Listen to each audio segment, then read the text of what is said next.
This is Talking My Walking. I am Rodrigo Ribeiro, and today I'm going to talk about the blind man and the elephant. The blind man and the elephant is a widely known parable, and it is a metaphor for the different perspectives that we can have about an object, about a concept, about the reality, because it depends on the perspective. It depends on the framing, the language framing, the narratives, ideological and cultural narratives through which we perceive the reality. As we understand that we sometimes, or most of the times, believe or tend to believe that we perceive the reality as a whole, when in fact we are perceiving the reality through a perspective. We are looking into some parts, some features of that reality, because that reality where we live, because that reality exists, is not a fiction. But it is very difficult for us, for human beings, to understand it, to have a full picture of it, to have a comprehensive, not a full picture, but a comprehensive and holistic picture of it, understanding of it. And most of our understanding is, or not most, but a lot of what we understand about the reality is not even based on facts, is fictional, is delusional, it has been manipulated, it has been created. The narratives are created by others to feed us. We are fed with stories that we are not involved in their creation.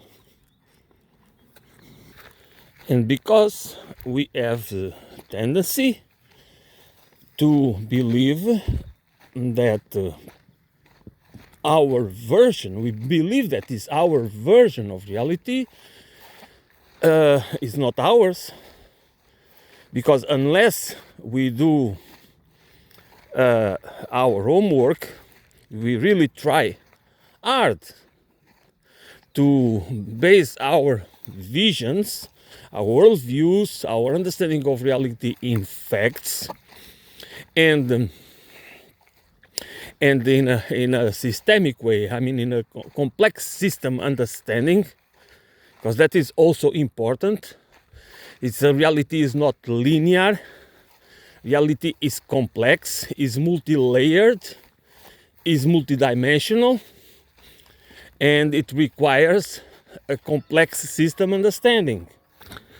And what I'm saying, it is easy to understand, but is difficult to practice, because it requires a conscious process, that we do it intentionally, that we practice it, that we train ourselves in order to not buy easily into that might seem logical, the narratives, to buy into narratives that might seem logical, but they are based on fake or false axioms, wrong axioms, and they are for sure made probably with the intention to manipulate those who are being all narratives are frames, are language frames, ideological and cultural frames with political views. And what that means is that they cannot be understood but through the perspective of that we are not, and we are not going to understand, to have a comprehensive, holistic understanding of the reality through a single narrative, through a single ideological, cultural perspective. We need different perspectives, and even because we cannot understand the reality unless we just understand this principle. The principle that logic, okay, has nothing to do with truth. Truth and facts are one thing, and logic is another thing. It doesn't mean that there is a narrative that is based on facts can and should be logical, of course, but that's not the main point. The main point is that we need to understand the partiality, that these narratives are framed and they give us a partial picture, not the full picture. I don't know if there exists a single narrative. I believe there is no such thing as a single narrative that can give us a full picture of the reality. It doesn't matter how smart the people that wrote it, or how, or if it has been inspired by God, or it doesn't matter. That is not the point. The point is, in order to understand the reality, to have a comprehensive understanding of reality, we need to do our work. We cannot just follow what others write, what others say about that reality. Not because what they say doesn't matter. Of course it matters. To help us, or to instrumentalize us. And that's the main point. Most of the narratives that exist, that are supposed to help us understand reality, they are in fact tools to intellectual tools and cultural and ideological tools to instrumentalize us. And if we do not train ourselves in order to detect it, our vision of reality is always wrong. Because as the blind parable states, you believe the animal, you have a picture of the animal that is just one part of the animal, and you just don't understand. You don't understand because you cannot understand what the elephant is just by only picture his trunk or a leg or one whatever. We are not critical thinkers by nature. We have the ability to use critical thinking, But by nature, we are not critical thinkers, as we are not many other things that we need to train. Those skills need to be trained, and intellectual skills need also to be trained, because we have the natural ability, but we have that is dormant, kind of. That it exists, but it needs to be stimulated. It needs to be trained, and the tools and the words, the language, that's the symbolic language that we are going to use. It's very important that we have control over it, because the concepts, the words, the concepts, they are already weaponized. When you think about a word, you already have ideas about that word. You already have a connection with the representation of that world in the real, if you talk, for example, if you say words like capitalism, socialism, communism, these are words, but you immediately, according to your belief system, you immediately have you attach to the word a feeling and an idea, an ideological frame. It's just a single word, but it already makes you, sets you in a certain perspective about the world. Whatever you think about capitalism, socialism, or communism, probably is not totally wrong or totally right. All right? It depends on many factors, on the influences on what are you influenced, where did you get your influences from? But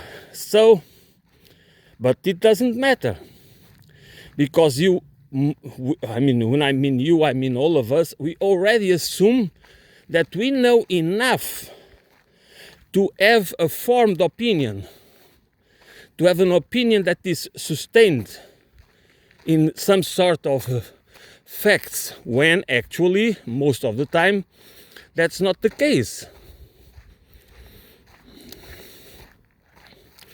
But it doesn't matter. What matters for us is that there are the dominant narratives that are running in our subconscious minds. They are responsible for our views and perceptions of ourselves, of the world where we live, and of everything else. And since they are dominant, they are the ones that give us the self-recognition, self-identity. That's how we know ourselves. It is through the ideas that dominate, that are dominant in our subconscious mind. That's why it is very important to understand that the ideas that are dominant are not necessarily true or factual. They might have, and it happens most of the time, part of truth and part of fiction, and some lies also. It can have so it depends on many things, the amount of each one, the difference, the composition. So all of us have our views have limits, and they are incorrect. That's why we need the input from others.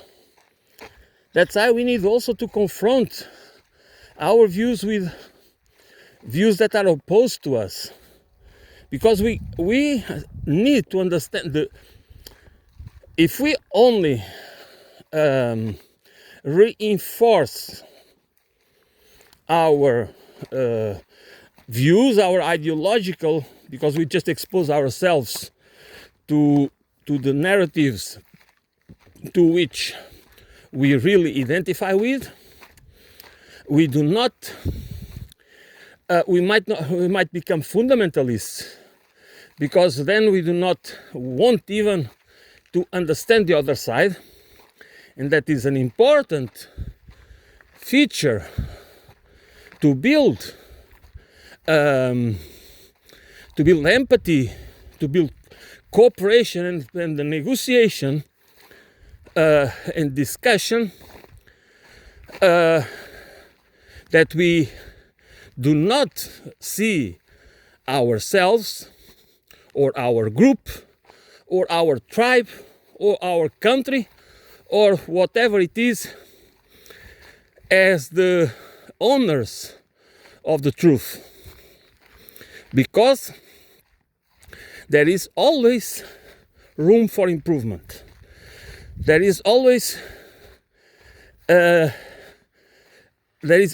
need to be confronted with the limits of our understanding.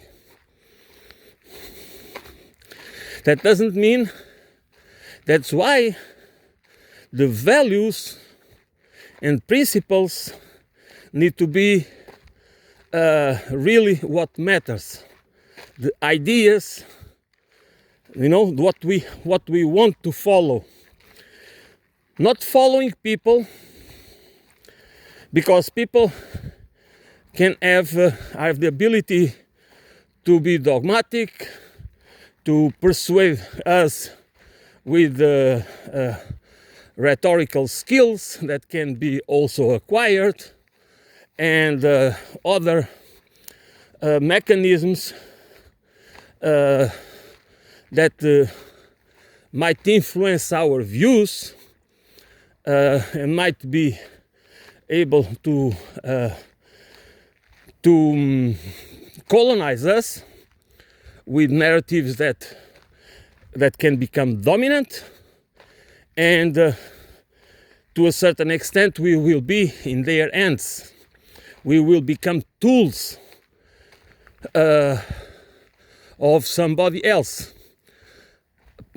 an individual, a group, an organization, an ideology, a religion, or whatever.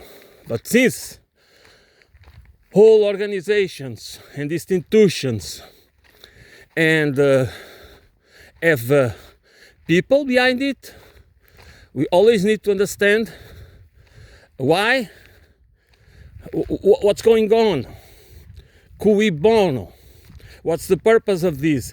Therefore, the values, the ideas and the principles is really what matters, not people. They might be what we call natural leaders. I mean,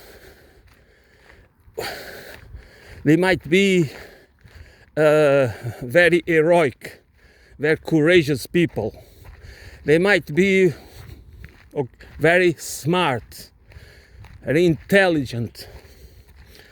But that doesn't mean that we become followers.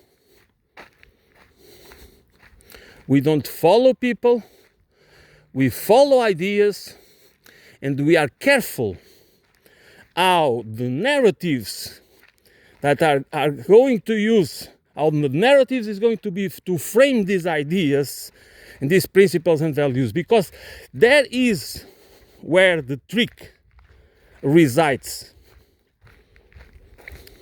That's where it's very important to start working, because values, principles, and ideas by themselves, they are not enough, because the only way for us to make sense of reality or to build a new societal system or civilizational paradigm, we need the narratives, because narratives are the only way that things make sense to us.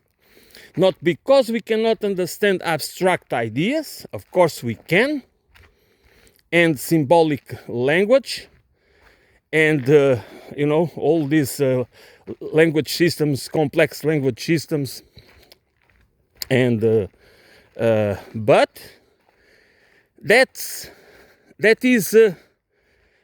not how we are manipulated.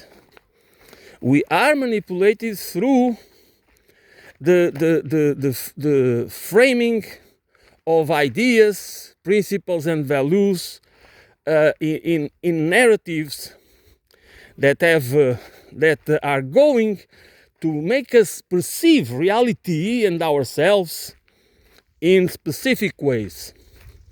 And that's where we need to understand how they are framed and why they are framed like that. What is the purpose? So it doesn't matter from where do you sit in the political spectrum and ideological spectrum. We always need this training in critical analysis and critical thought, in understanding the difference between logic and truth, in understanding how the logical fallacies work. As social political beings, we need to always have the perspective of power, because how to organize a society where the power is distributed, because there is no hypothesis of any kind of freedom if power and wealth, which means the control of land, resources, and human labor,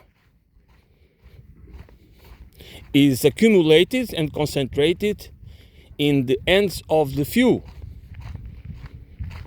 Because the narratives to justify it and to glorify it, they will be created. That's no doubt about that. And that there are always people that are exploited, and nevertheless they believe in the justice and the righteousness of the system, because they do not know any better. The reason why we believe whatever we believe, it's because we do not know better. When we start to do our homework and to start to understand the relations between the interactions and relations between all these mechanisms, where power is important, because power is what allows people to have the few have control over the many,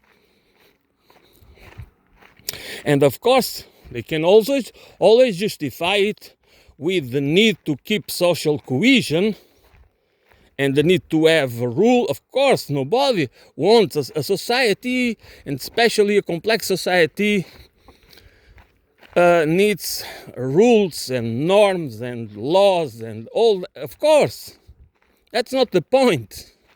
The point is that those laws, those rules, and those principles and everything, they are not how are they organized, and how are laws tailored to who benefits, cui bono, and why? Because if we want to believe in meritocracy, first we need to define what deserves merit and what doesn't deserve merit. Because not just because you produce a pile of biological weapons that can destroy all life on planet, for example, do you deserve? What's the merit of that? You know, what's the merit of poisoning a river or the sea? What's the merit of so many things, especially in things like fast fashion? You know, that is always, every single season you have to replace it because it's the market. You know, it's the wisdom of the market, working. What kind of wisdom is that? To put people to work? Or should we have good clothing and good shoes? Doesn't mean that they should not be beautiful. That's nothing about that. Nobody. But they should, instead of, why should people need a permanent work? Why shouldn't we have jobs that could be seasonal? You know, if you don't need, what you need is, what we need as human beings, as living beings, is food, shelter, clean water, and a good time, a meaningful life, which means leisure, free time for ourselves, that we can use for whatever we wish, for as long as we respect whatever we define that needs to be respected. That's a decision that needs to be collectively, democratically decided. So this is why we need a culture that is not instead of the narratives to divide us. We need to understand why do we need to be divided. Who, again, cui bono, will the divisions? Does it matter that we have a culture, an education, an economy, and a society, and a societal model, and a civilizational paradigm that allows us to have a good life without the need to be fighting each other and competing for nothing, to assure for. I mean, I know what are you competing many times. It's for participatory annihilation. That's what we many times are invited, that we are not stimulated to have any other kind of participatory, not participatory politics, not participatory economics, but participatory annihilation. We are stimulated to do it.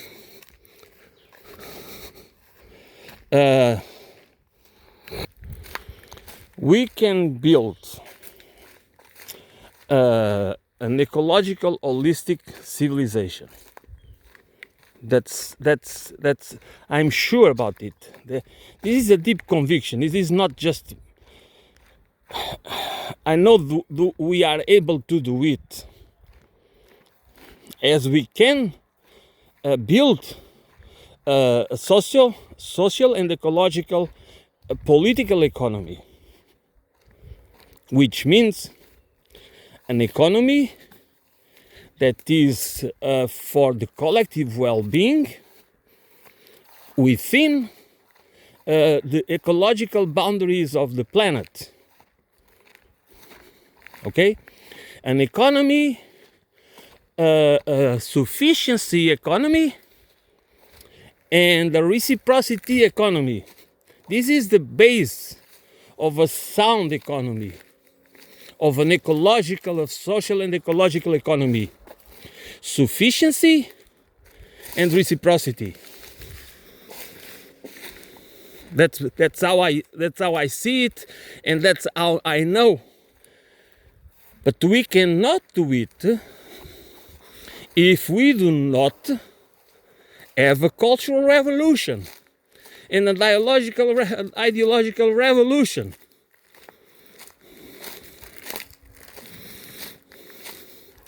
If we do not question and challenge the narratives, the dominant narratives that are the basis of our identity, of how I perceive the world, how we perceive ourselves, how we establish our relations, how we understand reality.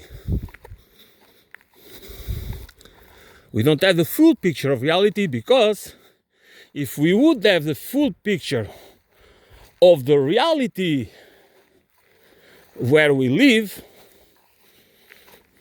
our liberal societies with a political liberalism or cultural liberalism, and a capitalist political economy that shapes everything. It shapes the way we perceive ourselves. We don't even, that's the point, we do not understand how deep and wide we are manipulated, conditioned by the narratives that support the existing system.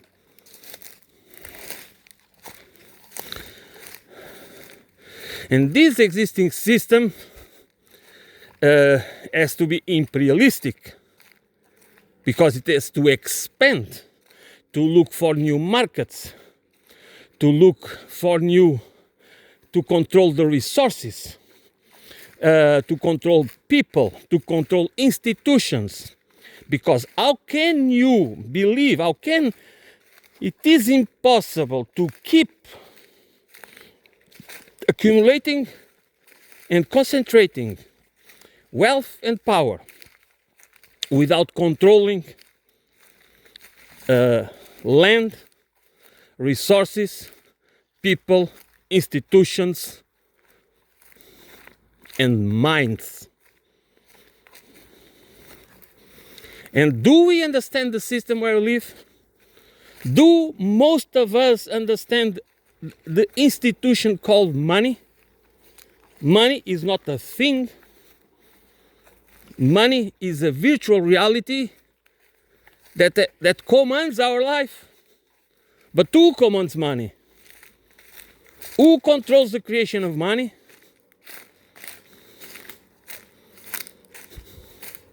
How does the financial system works at the national level? The financial system, the banking system, the monetary system, the fiscal system, the macroeconomy. How does these systems really work? Do they work for the benefit of the economy? Or they do work for the benefit of the plutocrats and oligarchs that have enough money to pay, to keep us entertained, to keep us delusional, to keep us deceived, to deceive us, to manipulate our minds. You might say that also all the systems, socialist and communism, they have done the same. This is not the point now. What I want to say is most of us believe in this system, and we do not even, as I don't remember who said it right now, but it's easier to imagine, this is a quote, it's easier to imagine the end of the world than the end of capitalism, okay? Which means that for most of us, we do not even think that this system could end.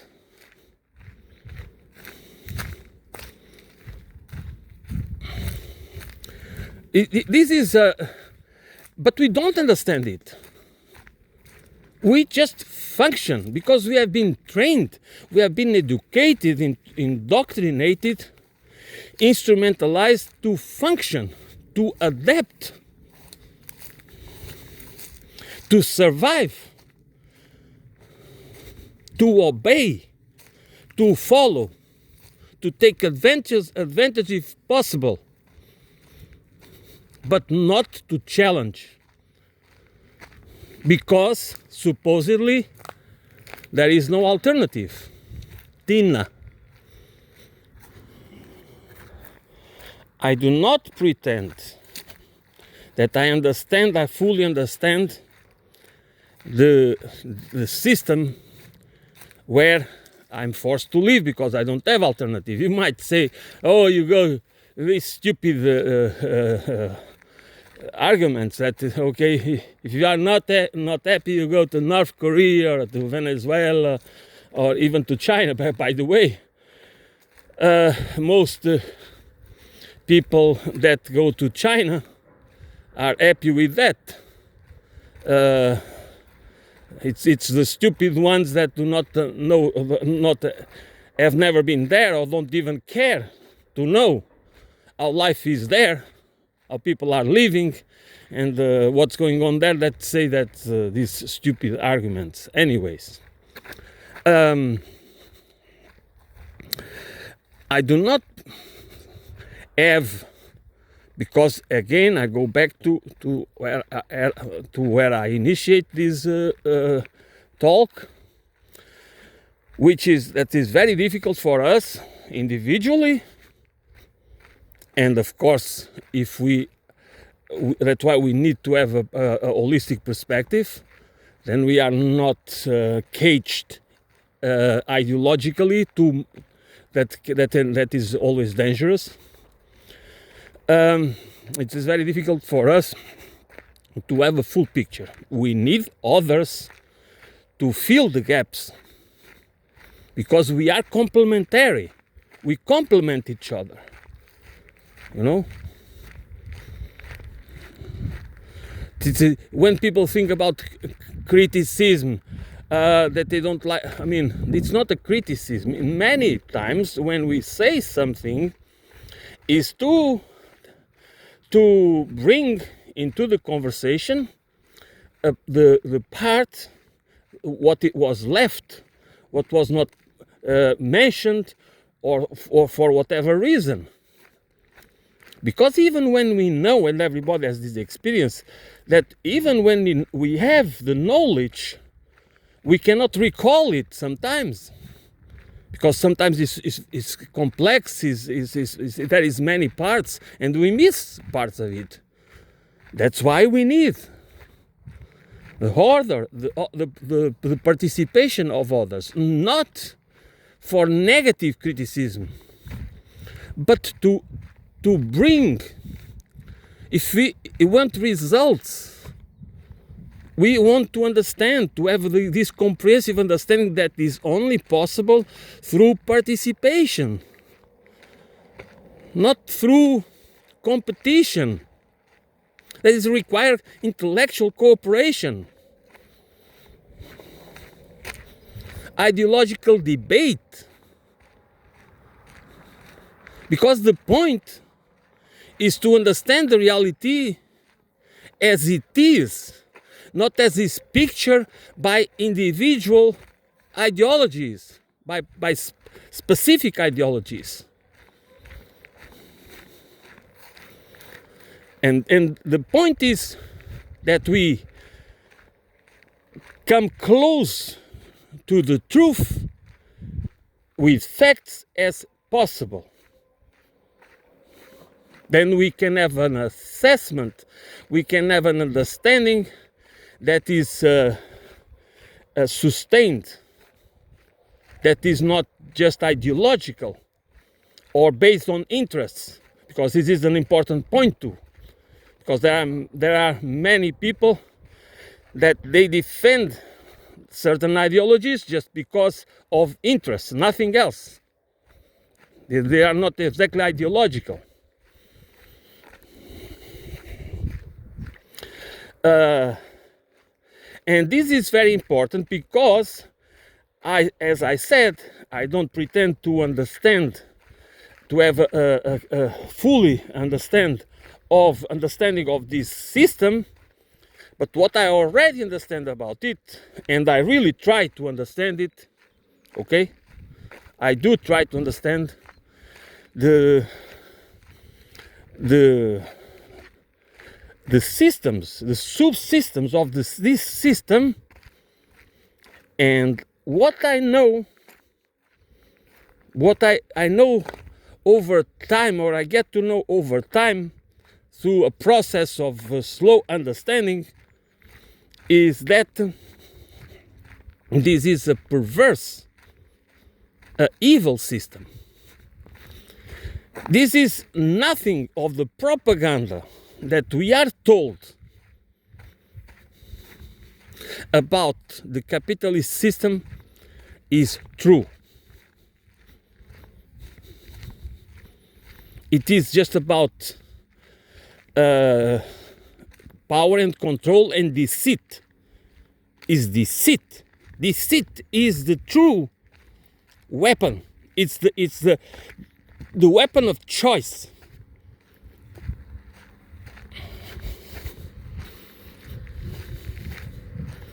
That's why if we do not understand that we are being deceived, we do not understand, we never can understand. How can we organize and unite and think about replacing a system that we do not even are able to understand the roots, the causes, why this system doesn't work for us? It doesn't work for so many countries that I didn't mention the problem of debt. This is a debt-based system, and now debt is used to enslave us, to cripple us.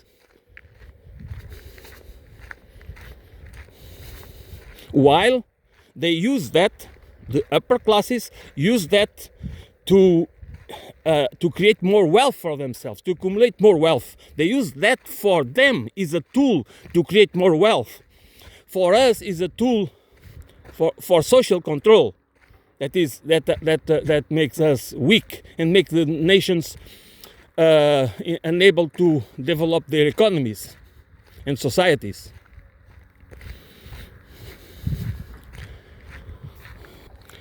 If we keep fighting each other over partial views that are ideologically framed, with narratives that might seem very logical, they might make all the sense, but they are not true. They are part of the web of deceit to keep us divided over many times things that don't matter at all, or if they matter, they don't matter as much as the things that are kept in the obscurity, like class consciousness. Does race matters? Of course it matters. It still matters, unfortunately. Does gender matters? Yes. But class is more universal, is a universal feature of a system that uses the concept of class to that weaponizes the concept of class, but weaponizes it against us, which means that it is not weaponized, that we cannot organize in order to fight the ones that are the real culprits of poverty, of inequality, of many of us being deprived of the means to live. Yes, but that we fight each other, that we do not see, that we cannot have a vision of the elephant.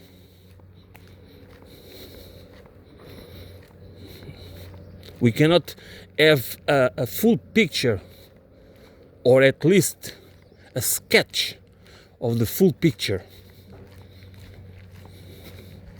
Because then, if we would be able to have that picture, we would want to organize, because we would perceive that even those of us that are somehow enjoy some privileges of this, that the system provides in exchange for complicity, because we are accomplices. Okay, they do not care about us. When we are not needed, we are disposable. We'll be discarded. Yeah, because we are useful idiots for them. They don't see us as equals, and this is very important. A very important point in class consciousness is that the main idea of class consciousness is that we see each other as equals, not rhetorically, not ideologically, but with consciousness.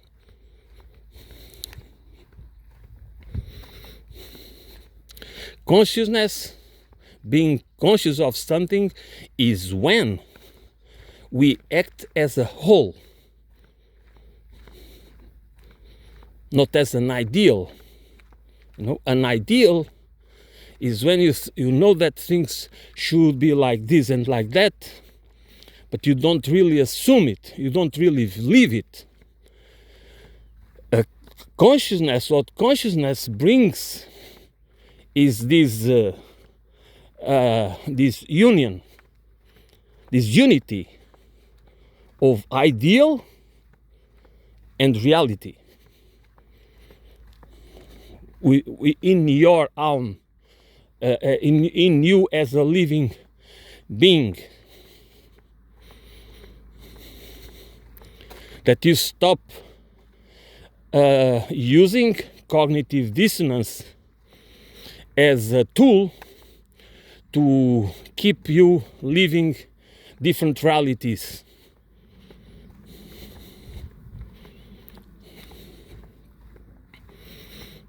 As if because they don't match each other. The values of principles, you have ideals in one side, you know, and then you have the reality in the other side. But if the reality doesn't match the ideals, It's because there is something wrong with the reality. So the only way is to unite it, which is the means that you want to change reality. You just don't keep it as an ideal. You want it to become a fight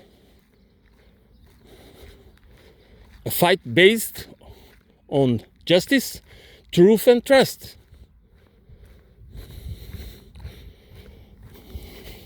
Because there is no change. I mean, all over the internet and elsewhere, but also in the internet, is so many, always people trying to convince you that there is a solution for you, specifically for you. You don't see. This is a huge trick that keeps us. That keeps the system going on. That is the idea that there are solutions. There are individual solutions, private solutions, personal solutions. If we don't change, it's because we do not have enough strength or perseverance or whatever it is to change, to become wealthy, or whatever. These people that tell you how to lose weight, how to become younger, how to get rid of certain diseases, how to invest your money to become wealthy and retire early, and do this and that, what they are after is your money. That's what they are after, whatever little money you have. It doesn't mean that some are blatant lies and others might not be, but can even be useful for some people, I don't know. But those are not solutions. They don't change anything. And that's the same with many ideologies. They don't change anything. That's not the purpose of them. The purpose of them is to keep us entertained, distracted, delusioned, while they keep concentrating the wealth and the power and building more control over us, over everything, and keep talking about freedom and values and this and that. Yeah, it's just meaningless, but that's what it is. And that's why we need to change. That's for sure. Okay, I'm going to end it here. Thanks for listening. I will be back soon.